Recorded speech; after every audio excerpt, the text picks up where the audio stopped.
కొత్త పుణ్యానికి పెంచలయ్య గారిని చంపేశారు. ఏం చేశాడు పెంచలయ్య గారు? ఒక మంచి చేద్దాం, సమాజాన్ని బాగుపరచాలా అనే ఆలోచనతో ఆయన ముందుకు వచ్చినప్పుడు అటువంటి వ్యక్తిని అతి దారుణంగా చంపేశారు.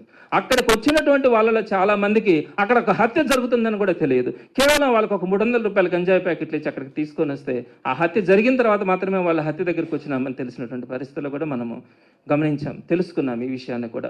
ఇట్లాంటి ప్రవృత్తి, ఇట్లాంటి పరిస్థితులు ఈరోజు మనం నెల్లూరు నగర నియోజకవర్గంలో కానీ నెల్లూరు నగరంలో కానీ మనం గమనిస్తూ వస్తూ ఉన్నాం. దీనికి ఇమీడియట్గా పోలీసులు కానీ అధికారులు కానీ చేయాల్సినటువంటిది, మీకు ఎక్కడ కూడా హైవే పోలీసింగ్ ఎందుకు లేదండి?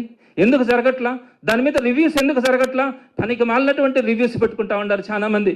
ఎక్కడ ఇల్లు కొట్టేసేయాలా, జేసీబీలతో ఎక్కడ ఇల్లు తొలగించాలా, అదేవిధంగా ఏ విధంగా పెనాల్టీలు వేయాలా, ఏ విధంగా పన్నుల్ని అధికమైనటువంటి పన్నుల్ని మనం రాబట్టాలా, ఇటువంటి వాటి గురించి మీరు రివ్యూలు పెడతా ఉండారే. ఇట్లాంటి ప్రాబ్లమ్స్ ఏదైతే ఉన్నాయో హైవే మీద జరుగుతున్నటువంటి పోలీసింగ్ వ్యవస్థ గురించి కానీ, మనకున్నటువంటి ఇంటెలిజెన్స్ గురించి కానీ, వాళ్ళు ఎందుకు ఈ ఇష్యూస్ అన్నింటినీ కూడా మన ముందుకు తీసుకురావట్లేదు అనే